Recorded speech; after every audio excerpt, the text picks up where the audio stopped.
ये इंटरव्यू सिर्फ तालीमी और मालूमाती मकसद के लिए पेश किया गया है। मीडिया स्टार वर्ल्ड किसी भी हिंसा, नफरत या तासुब की हिमायत नहीं करता। यहाँ पेश किए गए ख्यालात मेहमान के अपने हैं। चैनल उनसे ज़रूरी नहीं कि इत्तेफाक रखे। हेलो, नमस्कार, आदाब, सत श्री अकाल और सलाम अलैकुम। मैं हूं मोहम्मद अहमद काजमी, लेकर आया हूं आपका पसंदीदा कार्यक्रम आपके रूबरू।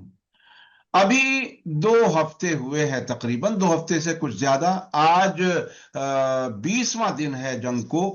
और अब अरब मुल्कों की तरफ से जहां से ईरान पर हमले हुए, अब यह कहा जाने लगा है कि अगर आप हमारे खिलाफ हमले करोगे तो हम और ज्यादा इजराइल के नजदीक चले जाएंगे।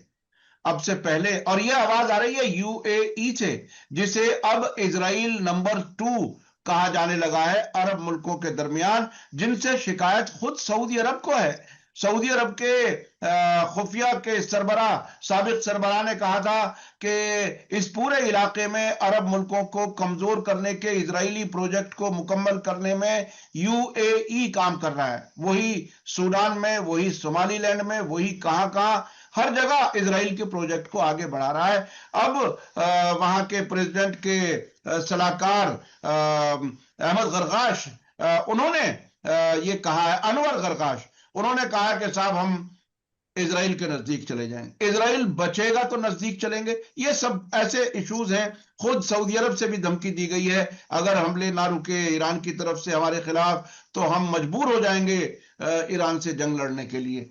क्या कुछ है, ये सब समझने के लिए मैं बात कर रहा हूं इस वक्त जनाब शब्बीर विद्रोही साहब से, जो नागपुर में रहते हैं, बहुत ही अच्छी नजर रखते हैं उस पूरे इलाके पर। और वो देख रहे हैं कि आखिर इस वक्त ये जंग किस तरफ जा रही है और खासतौर पर अरब मुल्कों का क्या हाल होने वाला है।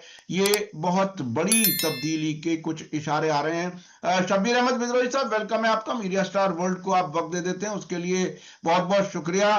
क्या कुछ लग रहा है आपको जब यूएई की तरफ से ये कहा जा रहा है कि हमें मत मारो, हमारे यहां हमले ना करो, हालांकि वो अमरीकी बेसिस पर हमले कर रहे हैं। अमरीकी फौजी जो फरार होकर के होटलों में जाकर के बैठ रहे हैं, छुप रहे हैं, उन पर हमले कर रहे हैं, लेकिन ये कह रहे हैं कि हम इसराइल के और नजदीक चले जाएंगे। और क्या कुछ करेंगे ये, और कितने बिकेंगे, क्या लगता है आपको?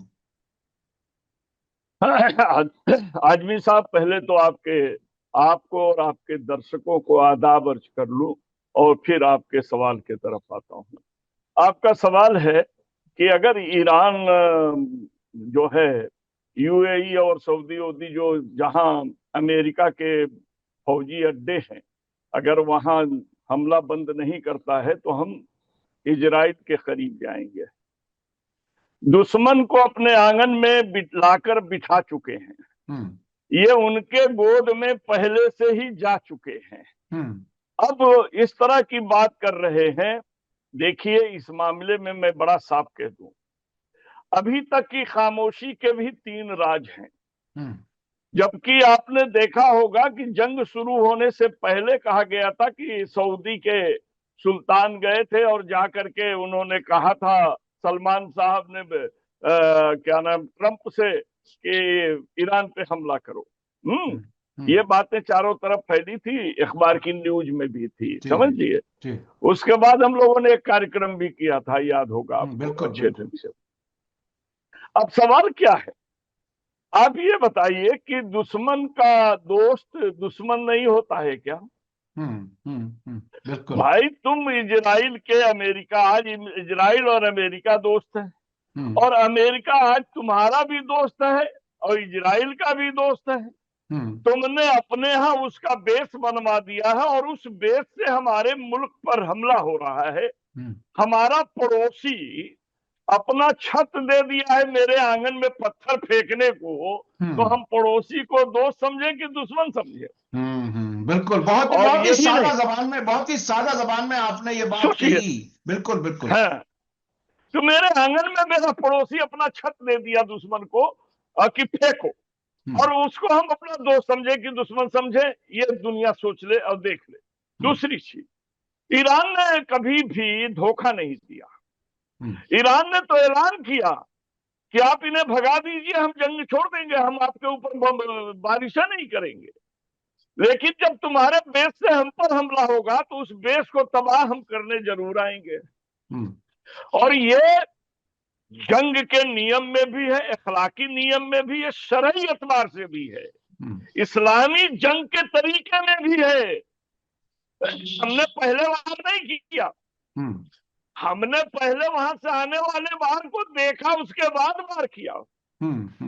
हम आपने रोका, आपने एक बयान भी दिया क्या कि अमेरिका के से हम ये अपील करते हैं कि हमने यहाँ बनकर दिया था अपनी हिफाजत के लिए, किसी मुल्क पर हमला करने के लिए नहीं।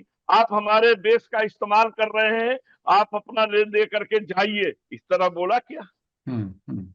बोला क्या? नहीं बोला। नहीं बोला, नहीं अब बोला। सवाल देखिए, समझने का चीज, ईरान को कभी भी सऊदी अरबिया ये नहीं चाहते कि वो ताकतवर बने। उनके जेहन में जानते हैं वो, आपने समझा नहीं था कि दो तरह के होते हैं जो दोनों तबले पे हाथ रखते हैं।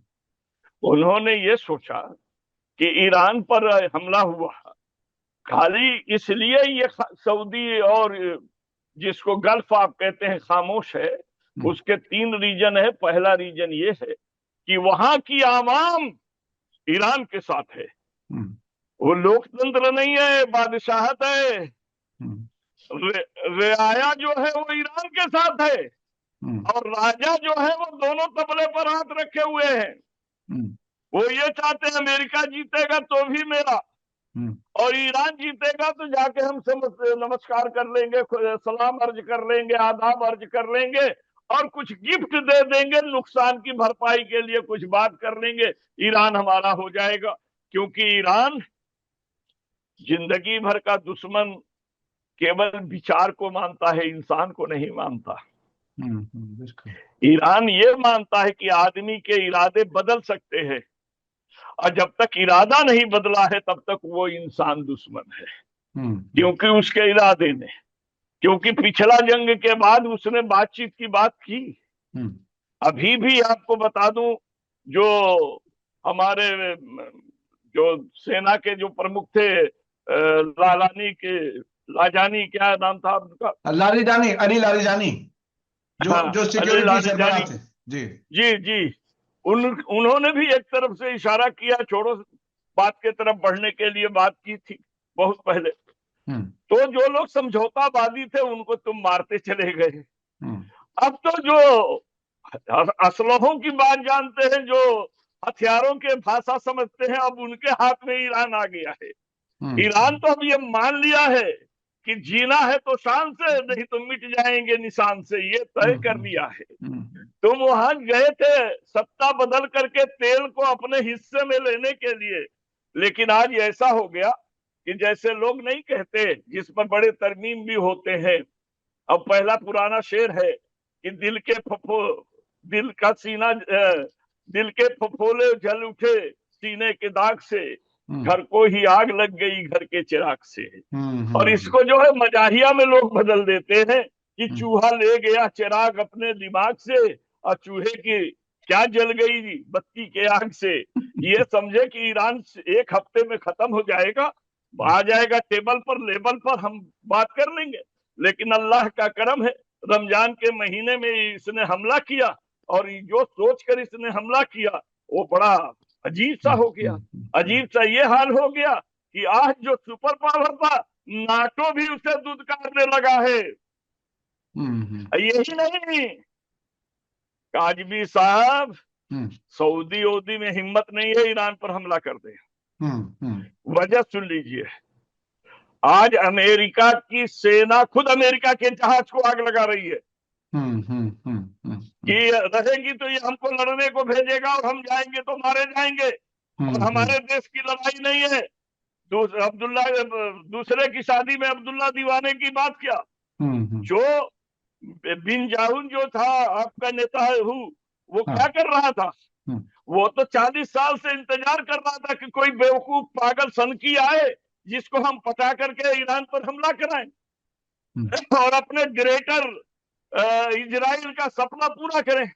इसलिए ये किया। शब्बीर विद्रोही साहब, मुझे जरा ये बताइए कि वो अनवर गरगाश जो हैं, यूएई के प्रेसिडेंट जायद बिन नाहयान के, उनके जो एडवाइजर हैं अनवर गरगाश, उन्होंने क्या कुछ कहा है? उनको उनको वो बहुत उन्होंने इंपॉर्टेंट कहा आदमी है, है वहां के। अरे बहुत रहे, उन्होंने क्या कहा कि नहीं रोकेगा तो मैं मजबूर से इजराइल के करीब चले जाएंगे। हाँ। सुन लीजिएगा, यही कहा ना। हाँ। अरे तुम करीब हो, हाँ। करीब चले जाएंगे की धमकी मत दो। हम्म। तुमको अगर बचना है तो इजराइल को कह दो कि हमारे का इस्तेमाल न करें, अमेरिका से कह दो हमारा इस्तेमाल न करें। तुम क्यों कह रहे हो, बदमाशी कर रहे हो? आज तक ईरान ने किसी भी नागरिक को मारने का काम नहीं किया। ये तो अस्पतालों पर, बच्चियों के स्कूलों पर, बाकी चीजों पर, रेजिडेंशियल एरिया पर बम मारे। उसने मारा क्या? वो तो एक दिन पहले ऐलान कर देता है, देखिए मेरे बैंक पर मारे हैं, बैंक के इर्द गिर्द के लोग खाली कर दो। इंसानियत बताता है कि भाई खाली कर दो, इन्होंने हमारे पर मारा, हम इन्हीं पर मारेंगे। तो ऐलान करता है। ये तो चुप्पे चुप्पे उठाते हैं, मार देते हैं। देखिए ये सब एक अलग की चीज है। इनको, ये अभी पब्लिक को तौल रहे हैं कि अगर हम कहेंगे करीब चले जाएंगे, देखें आवाम क्या कर रही है। आवाम के डर के वजह से ये तो पहले ही दिन कूद गए होते। बिल्कुल बिल्कुल बिल्कुल। लेकिन इन बादशाहों को डर है कि हमारा महल भी घिर जाएगा। जिस तरह आज अमेरिका में बगावत हो गई है, आपको खबर होगी। बिल्कुल बिल्कुल। अमेरिका के लोग रोड पर आ गए हैं और ट्रंप को पागल घोषित कर दिए हैं। ये इनका मामला बिगड़ गया। अच्छा शब्बीर साहब मैं एक चीज बताना चाहता हूं। आज की जो ताजा खबर है, जो सुबह में आज 63वां बड़ा हमला ईरान ने किया है, वो इस इलाके में, कतर में और कुछ और मुल्कों में भी जो अमरीकी तेल की तंसीबात हैं, अमरीकी तेल के कारखाने हैं, उन पर हमला किया है। उस हमले के फौरन बाद डोनाल्ड ट्रंप का यह बयान आया कि ये जो ईरान के पार्स गैस के इलाके में हमला हुआ है, उसमें ना हमें बताया गया था, ना कतर को बताया गया था, यानी हम बेगुनाह हैं। लेकिन उन्हीं का मीडिया बार बार ये कह रहा है, इजराइल का मीडिया, अमेरिका का मीडिया, कि ये बिल्कुल तालमेल के साथ हमला किया गया अमेरिका और इजराइल के बीच। ये झूठ कब तक चलेगा? कौन हजम करेगा इस झूठ को? और इस झूठ की बुनियाद पर तबाही जारी रहेगी। ये दोनों मक्कार हैं। ये याद कर लीजिए, अमेरिका और इजराइल दोनों मक्कार हैं। और आपको मालूम है, इजराइल डुप्लीकेट माल बनाने का बहुत बड़ा केंद्र है। ये खुद ही ईरान के नकल की मिसाइल बना करके मार देंगे अरब के किसी रिहाइश इलाके में, ताकि आवाज भी खौल जाए। ये अब तक सबूत सामने आ गए। ईरान की एक मिसाइल है, जिसका मिसाइल ड्रोन है शाहिद 136, उसकी कॉपी अमेरिका ने बनाई और अरबों के कुछ ठिकानों पर हमले किए ताकि ईरान पर इल्जाम लगाया जा सके। लेकिन ईरान बहुत समझदारी से, कमेटी बना के जांच कीजिए। वो अरबों के साथ राब्ते में है, वो अरबों के साथ राब्ते में है और वो तमाम इंफॉर्मेशन उनके साथ शेयर भी कर रहा है। तो ऐसी हालत में जहां अमेरिका और इजराइल की तूती बजती थी अब अरब मुल्कों में, अब से पहले तक और अब भी, तो ऐसी हालत में ईरान जिस तरह से डिप्लोमेसी से उनको बार बार बता रहा है, और अली लारीजानी जो शहीद हुए हैं 2 दिन पहले, उनका जो आखिरी बयान है वो बहुत ही दिल को छू देने वाला है। उन्होंने इस हद तक कहा, रसूल की बाकायदा हदीस को याद दिलाया कि रसूल की हदीस है पैगंबर सल्लल्लाहु अलैहि वसल्लम की, कि अगर कोई मुश्किल में कोई मुसलमान अगर मुसलमान को आवाज दे तो मुसलमानों की जिम्मेदारी है कि उसकी मदद करें। लेकिन हम जंग में घिरे हुए हैं, हमें किसी एक भी मुस्लिम मुल्क ने मदद नहीं की, यह शिकायत उन्होंने बाकायदा की। आप क्या देख रहे हैं? क्या ये वाकई कुछ मुसलमान हैं, इन्हें मुसलमान समझा जाए, या महज ये अमेरिका और इजराइल के दलाल हैं और मुसलमान अवाम के सर पर बैठे हुए बाकायदा जालिम वो लोग हैं जो सिर्फ अपनी हुकूमतें बचाने के लिए और इजराइल और अमेरिका की गुलामी कर रहे हैं? क्या इन्हें मुसलमान भी समझा जाए? सुन्नी शिया तो बहस और बहुत बात की है, क्या इन्हें मुसलमान भी समझा जाए जो हुकूमतों में बैठे? देखिए काजमी साहब, ये सब मसला जो है बड़ा अलग है। हाँ कलमा पढ़ लेने से आदमी मुसलमान हो जाता है, हाँ लेकिन ये मुसलमान हैं, कलमा पढ़ते हैं, लेकिन मोमिन नहीं है। ये हाँ ख्याल हाँ। कीजिएगा। जी जी जी ये जी। मुसलमान हैं हाँ, मगर मोमिन नहीं है। मोमिन नहीं है। अब हाँ, जब मुसलमान कलमा पढ़कर हो जाने के बाद मोमिन जो नहीं होता है, वो धीरे धीरे मुनाफिक के रास्ते पे चलने लगता है। ये ख्याल बिल्कुल रखिएगा। बिल्कुल तो बिल्कुल ये बिल्कुल। मोमिन नहीं है, हाँ मुसलमान है, और ये मुनाफिकत के तरफ बढ़ रहे हैं। अभी पूरे हाँ मुनाफिक नहीं हुए हैं, हाँ। क्योंकि जालिम का साथ देना भी जुल्म करने के बराबर है। ये भी बेशक आप बेशक समझिए। और बेशक जुल्म को खामोशी से सहना भी जुल्म करने के बराबर है, क्योंकि वो जालिम के हौसले को बढ़ाता है। बेशक बेशक तो बेशक। इस हालात में काजमी साहब, इनको देखिए, सबसे बड़ी बात आपको बताता हूँ। हम्म। ये जितने सऊदी वूदी वाले अलफ गलफ वाले थे ना, हाँ नब बादशाह, हाँ ये पहले दिन ही जंग में कूद गए होते। हाँ। लेकिन जो इजराइल ने गाजा पर, फिलिस्तीन पर जो झंझट किया है, हम्म इससे पूरे दुनिया के मुसलमानों के अंदर जो है एक तरह से ये पैदा है। हम्म और सऊदी में जितनी सऊदी की आबादी नहीं है, उससे ज्यादा बाहर के गए हुए लोगों की आबादी है, मुसलमानों की हम्म आबादी है, हम्म समझ लीजिएगा। हम्म अब इसमें यह राजा घबरा क्या गए हैं कि हम राजा राजा चिपक जाएंगे तो ये जनता बगावत कर देगी, हम्म जनता हमें चैन से नहीं रहने देगी। इसलिए ये जनता के साथ, और दूसरा फिर इनके बारे में ऐसा लग गया कि जो अमेरिका हमारी हिफाजत की गारंटी ले रहा है, वो आज खुद त्राही त्राही चिल्ला रहा है। जो हाँ इजराइल अपना बचाव नहीं कर पा रहा है, वो हमारा क्या बचाव करेगा। तो ये हाँ। सारी चीजों को देखकर ये खामोश है, समझ लीजिएगा।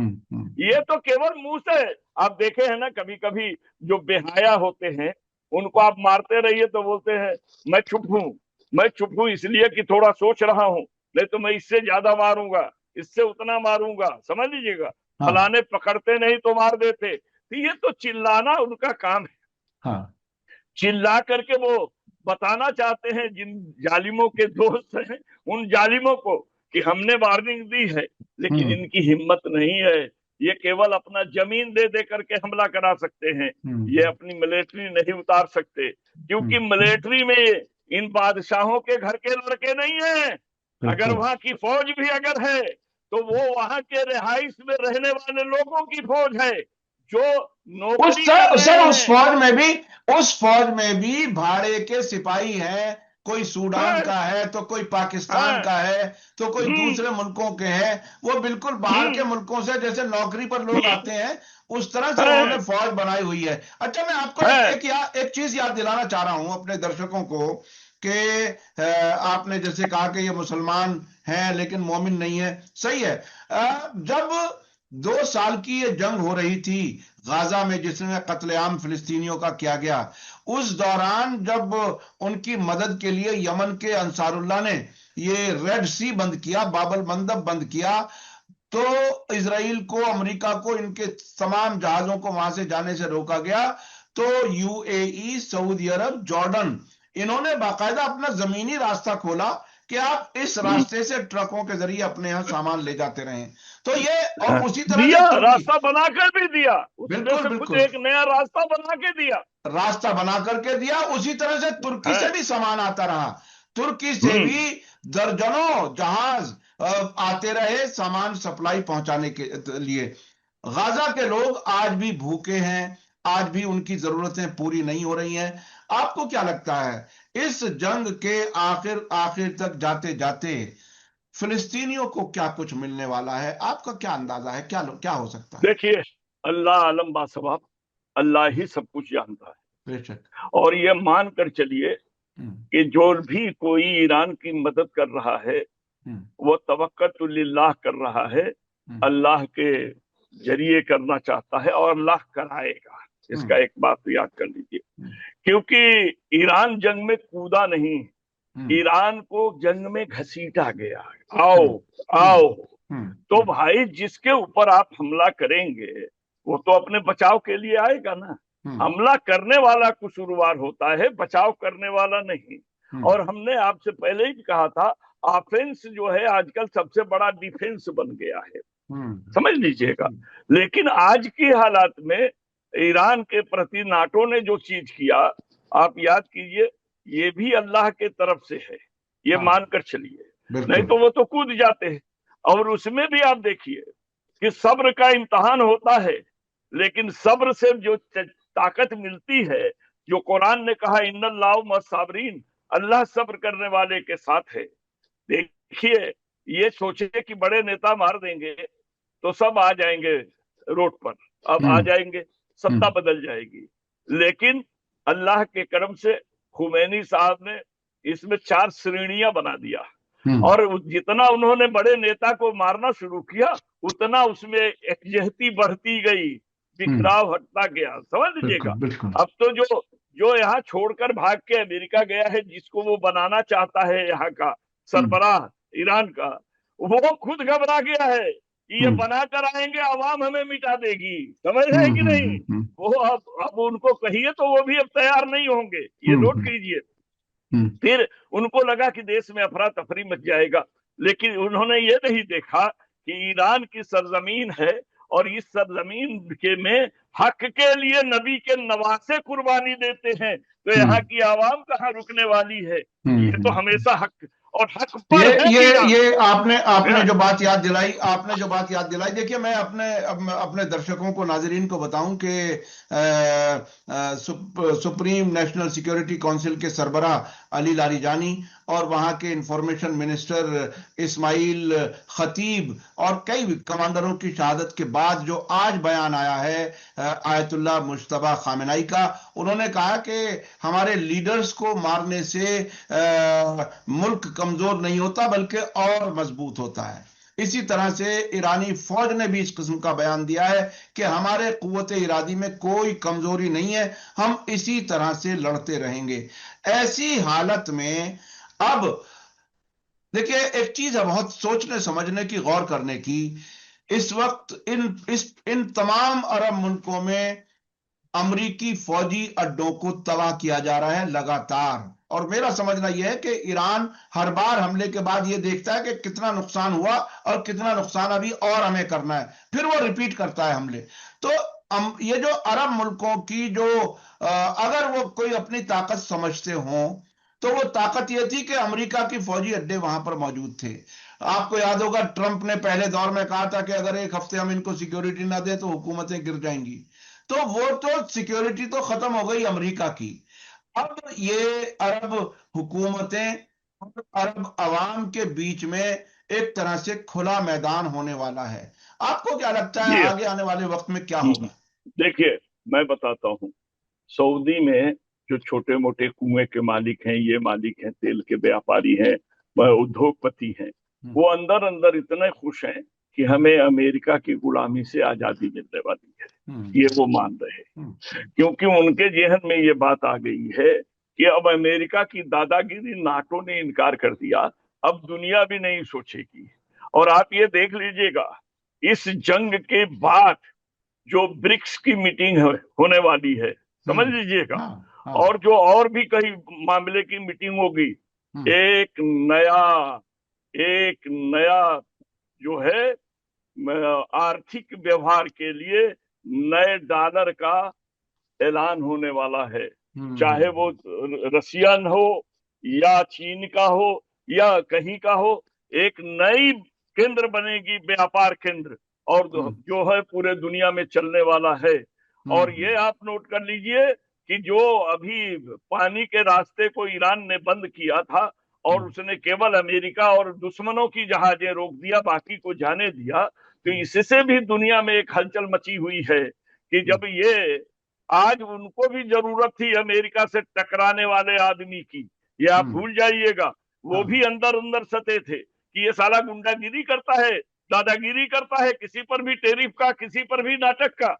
देखिए, एक बात बता दूं, हाथी को चूंटी मार देती है, नाक के रास्ते ढुक जाए तो। आज की हालात ये है कि अगर ईरान के जंग से अगर अमेरिका के ट्रंप मरते नहीं हैं तो जेल में सड़ेंगे वहां की आवाम की लड़ाई से। वहां की आवाम भी अब जाग गई है। वहां का सर्वे बताता है कि आज 61, पहले 59% थे, आज 61% अमेरिकन जो है वो इनको ये कर रहे हैं। अमेरिका का सबसे बड़ा आतंकवादी जो दस्ता था, जिसको लड़ने के खिलाफ जो बनाया गया था आतंक विरोधी दस्ता, उसका चेयरमैन ने इस्तीफा दे दिया, आपको पता ही होगा। उसने दे दिया। और जो चीजें जो आ रही हैं वो जानते हैं होता क्या है। कभी कभी भरम बना रहता है और इस पर मिसाल कहा जाता है, बंद मुट्ठी लाख की खुल गई तो खाक की। आज तो ये लोगों ने कहा कि ये विश्व का दादा ऐसी गलती किया कि लोगों के नजर में हरमजादा हो गया, और हरमजादा ही नहीं, अब इसका कोई वादा भी नहीं। दुनिया में तो दो ही झूठे पैदा हुए, एक बड़ा झूठा है वहां पर है, और दूसरे झूठे का नाम लेने की जरूरत नहीं है, पूरी दुनिया जानती है कि ये दो झूठे हैं। कुछ भी बोलेंगे, एक बार बोलते हो कि हमने सब नष्ट कर दिया, फिर दूसरे बाद इनाम जाहिर करते हो, और ऐसा कर दिया फिर कुछ और करते हो। तो ये चलता है हमारा देश। जो देखिए, भारत जो है हमेशा सच्चाई के साथ रहता था। आज भी आपको मालूम है कि ईरान ने हमारे साथ एहसान किया, हमारी जहाज को आने दिया केवल एक कारणों से। वो कारण क्या था? कारण ये था, उसने कहा सरकार आती जाती है, सरकार हमारे साथ खड़ी हो या न हो, भारत की जनता हमारे साथ खड़ी है, इसलिए भारत के जहाज को हम जाने देंगे। बिल्कुल बिल्कुल समझ बिल्कुल, आपने सही कहा। और उसने जाने दिया। इस वक्त भारत में ईरान के सुप्रीम लीडर के जो नुमाइंदे हैं डॉक्टर हकीम इलाही, उन्होंने ये बयान दिया और उन्होंने बताया कि जब से आयतुल्लाह खामेनेई शहीद हुए हैं उसके बाद मुसलसल तांता लगा हुआ है भारतीय लोगों का, अफसोस जाहिर करने वालों का। Iran embassy, Iran culture house, Iran के कॉन्सुलेट्स जो मुंबई और हैदराबाद में हर जगह, और अवामी सतहों पर तो जलसे हो रहे हैं, बहुत बड़ी बड़ी मजलिसें, बहुत बड़े जुलूस हो रहे हैं। अवाम का रिश्ता बहरहाल ईरान से बहुत नजदीक है। अब मैं चलना चाहता हूं, ये हमारे प्रधानमंत्री सिर्फ 48 घंटे पहले वापस आए थे इजराइल से, जब आयतुल्लाह खामेनेई को कत्ल किया गया, और अब वो बात करने के लिए मजबूर हुए। ईरान के प्रेसिडेंट से बात की, यहाँ के फॉरेन मिनिस्टर ने बात की, और एस जयशंकर ने 2 दिन पहले ये बयान दिया है, हमारे विदेश मंत्री ने, कि ईरान ने जो हमें इजाजत दी है वो मुकम्मल इजाजत नहीं है, वो सिर्फ ये 2-3 जहाज की बात जो थी वो उन्होंने इजाजत दी है। अभी भी ईरान की नजर में भारत दुश्मनों के खेमे में है। इससे कैसे निकलेगा, क्या होगा? मोदी जी इसके कितने जिम्मेदार हैं, क्या लगता है आपको? अरे साहब, क्या बात करते हैं, किस नॉन बायोलॉजिकल का नाम आपने ले लिया? वो नॉन बायोलॉजिकल आदमी है, जबकि नॉन बायोलॉजिकल होने के बाद भी भारत को माता और इजराइल को फादर, बाप बताता है, तो उसके बारे में आप क्या नाम ले लेते हैं? तीसरी बात ये बता यानी उन्होंने अपने नॉन बायोलॉजिकल होते हुए बायोलॉजिकल रिश्ता बता दिया, बाकायदा बता दिया। भारत को माता, देश हमारी माँ, भारत हमारी माँ है, इजराइल हमारा बाप है। यानी भारत को स्त्रीलिंग में ला दिया, नामर्द बना दिया। इतना क्या बोले जाए, बोलने में भी हिचक नहीं आती। तीसरी चीज भाई देखिए, आप ये बताइए, वही स्कूल की बच्चियां मारी गई, ये मारा गया, आपने शोक संदेश दिया क्या? ईरान के मामले में एक भी शोक जाहिर किया क्या? बताइए आप। तो अगर उस हमले में कहीं ना कहीं शरीक है, देखिए मैं आपको याद दिला रहा हूं, शरीक का सुन लीजिए साहब, शरीक का तो मैं कहूंगा साहब, शरीक का मामला क्या होता है, आप पर जुल्म हो रहा हो और हम खामोश रहें तो हम भी शरीक हैं, शरीक हैं। क्योंकि हमारी शरीयत क्या कहती है? जुल्म को रोको। अगर रोक नहीं सकते हो तो जालिम को जालिम तो कहो। बिल्कुल। अगर ये भी नहीं कह सकते हो तो जालिम से दूरी तो बनाओ। बिल्कुल बिल्कुल बिल्कुल। तो ये जालिम को जालिम भी नहीं कह रहा है, बिल्कुल, जालिम से जाके चिपका हुआ है, तो शामिल नहीं है तो और क्या है? बिल्कुल बिल्कुल बिल्कुल बिल्कुल, शामिल नहीं तो और क्या है? जी, आप हथियार से शामिल नहीं है, हाँ मगर दिमाग से शामिल है। नहीं साहब, आप हथियारों के बारे से में सुनिए, हथियारों के बारे में भी हमारे पास पूरी दुनिया के मीडिया से रिपोर्टें हैं कि जब गाजा में कत्लेआम हो रहा था, भारत से हथियार जा रहे थे, अडानी और इजराइल की मिलीजुली कंपनी हैदराबाद के आसपास है, वहां से जा रहे थे, वहां से गई। चेन्नई चेन्नई पोर्ट से जा रहे थे। हम गाजा के कत्लेआम में हथियारों के साथ शरीक थे क्या? अब एक बड़ा सवाल है, आने वाले वक्त में लोगों को सवाल करना चाहिए और जुस्तजू करनी चाहिए ये समझने के लिए, क्या ईरान के खिलाफ भी जो हमले अमेरिका और इजराइल की तरफ से हो रहे हैं, क्या उसमें भारत के हथियार इस्तेमाल हो रहे हैं? अभी हमारे पास सबूत नहीं है, लेकिन उस पर जरूर सवालिया निशान जरूर होगा, क्योंकि अब तक भी हथियार भारत देता रहा। जी, आप अपनी बात रखिए। जी देखिए काजमी साहब, एक बात बताइए, लालजानी हथियार चला रहे थे, वो तो काशन दे रहे थे, रास्ता दे बिल्कुल रहे थे, बिल्कुल बिल्कुल वो हथियार तो चला नहीं रहे थे। बिल्कुल। भारत 2 दिन पहले गया और लौट कर आया, 2 दिन में ये हुआ। आज ये कह देता, कहने में जाता क्या है, बुरे को बुरा कहने में क्या कसूर है, लेकिन ये न कहते हुए ये साबित कर रहा है कि हम उन दो दुष्टों के साथ हैं, हाँ हाँ हम उन बिल्कुल। दो शैतानों के साथ हैं, समझ हाँ बिल्कुल लीजिएगा। बिल्कुल अब बिल्कुल। ये क्यों साथ हैं, कैसे साथ हैं, और वो कौन सी फाइल है, स्टीम फाइल है या कुछ हाँ और फाइल है, या हाँ। इनकी दौलत जो है कहीं वहां योजनाओं में तो नहीं लगी है, जो 2 नंबर के पैसे हैं वो कहाँ गया, पीएम केयर फंड का हिसाब नहीं ले सकते, वो हाँ। पैसे किधर गए? कुछ तो कमजोर नस है जो ये दबा करके वो बैठा है। उसने इन बिल्कुल। भारत की प्रभुता को चैलेंज किया बार बार ट्रंप ने, आज तक प्रधानमंत्री ने उसके खिलाफ मुंह नहीं खोला। तो ये सारी बातें तो शक के दायरे में लेके जाती है ना। अब रह गया ये कि ये इनके यहाँ भी, मैं आपको बताता हूं सबसे बड़ी बात, मैंने एक बार बहुत अच्छे हिंदू से पूछा जो भाजपा के बड़े खट्टर है, बड़े खट्टर, अभी अभी मैंने बात किया, उन्होंने कहा शब्बीर भाई हम तो अंधभक्त थे भाजपा के, लेकिन आज मेरे को लगता है कि ये आदमी के अंदर नैतिकता और मानवता दोनों नहीं है। केवल बिल्कुल। भारत तक की बात होती, नैतिक पतन भी हो चुका है और मानवता भी नहीं है। ये एक बार भी मानवीय दृष्टि से छोटी छोटी बच्चियों के हत्या पर ही बोल दिया होता तो एक बिल्कुल। हमको ढाल मिल जाता। अब तो ऐसा लग रहा है कि ये सारी बात उसके साथ चलते चलते एक जुमला उन्होंने जो बोला वो बड़ा अच्छा लगा। कहा उन्होंने कि महाभारत 18 दिन में खत्म हो गया था, लेकिन ये महाभारत से भी बड़ा महाभारत हो रहा है और मेरा मानना है कि इसमें भी धर्म की जीत होगी। उन्होंने कहा कि इसमें भी धर्म धर्म की की जीत होगी। जीत होगी। जी जी जी, वो ईरान की जीत बहुत खुली सामने नजर आ रही है। और अब तो ट्रंप जो है वो, उन्हें शिकायत नेटो से भी है, अरब मुल्कों से भी है। ये कहते हैं कि हम अरबों डॉलर इन पर खर्च करते थे, आज वो हमारे कहने पर हॉर्मुज जो समंदरी रास्ता है उसे खोलने के लिए नहीं आ रहे। अच्छा, बिल्कुल आखिर में हमारे पास 2-3 मिनट बाकी हैं। इस जंग के नतीजे आप किस तरह से, क्या होता हुआ नजर आ रहा है, क्या दिख रहा है आपको? देखिए, जंग के नतीजे दुनिया के सामने आ चुके हैं। हम्म रह गया ये कि कौन जीता कौन हारा, दो चीजें होती हैं। जमीन पर ईरान के दिल और जमीर पे कब्जा करना। आज पूरी दुनिया में ईरान ने यह बता दिया कि प्रतिबंध रहने के बावजूद भी अगर राष्ट्र प्रेम है, देश से मोहब्बत है और दुश्मनों से लड़ने के माददे हैं, हिम्मत है, तो तुम्हारा कोई कुछ बिगाड़ नहीं सकता। शर्त यह है कि तुम इंसानी हकूक को जिंदा रखने के लिए चलते रहो।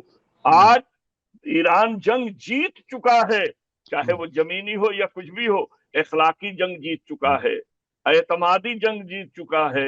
वो यह बता चुका है कि तुमने हमें जितना दबाया है, अल्लाह ने मुझे उतना उभारा है। आज जिस तरह ये समझ रहे थे कि तो हम मसल देंगे, मैं एक छोटी सी कविता आपको सुना देता हूँ, इस हाँ पर देखने थे जी थोड़ी जी जी सी। जी। कुआं होता था पहले जमाने में काजमी बिल्कुल। साहब, हाँ। तो कुएं में पानी भरने जाते थे, तो बड़े लोगों के घर में गगरा होता था, लोहे का चाहे तांबे का या पीतल का।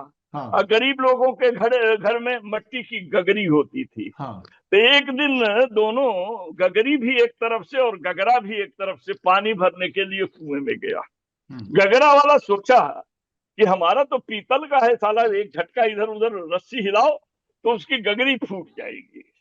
तो उसने रस्सी हिलाया, गगरी फूट गई। अब वो बेचारा क्या करे, रस्सी से जिस गले में फंसाते हैं उसको कणरी कहते हैं। हाँ, तो हाँ, वो गगरी की कणरी को बाहर निकाला और गोला खोल के रस्सी लेके वापस गया। अब इसके अंदर बड़ा जोश आ गया कि हमारी गगरी ने फोड़ दिया, तो ये क्या, इसका गर्दन क्यों यहाँ रहे। तो ये पैर से उसे दबाने गया, तो उसका जो फूटने से नोक बना था तो वो उसके पैर को फाड़ दिया। तब वो चिल्ला कर कहता, अरे बाप रे बाप, गगरा और गगरी में मार हुआ, एक धक्के में गगरी में दरार हुआ, गगरी की कणरी बाहर आया तो मैं गया पैर से मसलने के लिए, मगर वो छेद करके पैरों को पार हुआ। आज एक मिट्टी की कण भी खूनख्वार हुआ। ये हालत है, ये दबाने चले थे, अल्लाह ने उठा दिया है और यह बता दिया है कि तेरे दबाने से ईरान दबने वाला नहीं है। अब ईरान फैसला करेगा कि ये जंग कैसे रुकेगा और कब रुकेगा।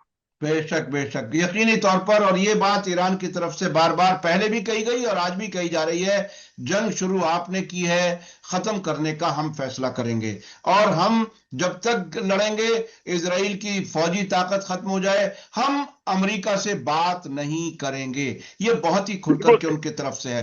तो बहुत ही मजबूती से जंग हो रही है। आने वाले वक्त में क्या नतीजे होंगे, आपने तो बता दिया कि ईरान जीत चुका है, हालात भी ऐसे ही बता रहे हैं। आने वाले वक्त में जब कभी ऐलान होगा, जब ट्रंप यहां से फरार होंगे, ये देखने को मिलेगा। उनका जो फरार हो गए, फरार हो गए, वो फरार हो गए। वो जंग से बच जाएगा तो चुनाव में मर जाएगा। वो चुनाव जीतने उतने वाला नहीं है। बेशक बेशक बेशक। बताने चला बहुत बहुत शुक्रिया, बहुत बहुत शुक्रिया, बहुत बहुत शुक्रिया शब्बीर विद्रोही साहब। मैं इसी के साथ आप लोगों से इजाजत लेता हूं। कैसा वीडियो लगा आप कमेंट्स में जरूर लिखें। इसी के साथ मुझे दीजिए इजाजत। धन्यवाद, शुक्रिया। जय भारत, जय हिंद। हमारे चैनल मीडिया स्टार वर्ल्ड को सब्सक्राइब कीजिए और बेल आइकॉन दबाइए ताकि हमारी हर नई वीडियो का नोटिफिकेशन आपको सीधे मिलता रहे। अगर आपको हमारी खबरें पसंद आती हैं तो उन्हें अपने व्हाट्सएप, इंस्टाग्राम, फेसबुक और ट्विटर अकाउंट्स पर शेयर करना ना भूलिए ताकि और लोग भी हकीकत से वाकिफ हो सकें।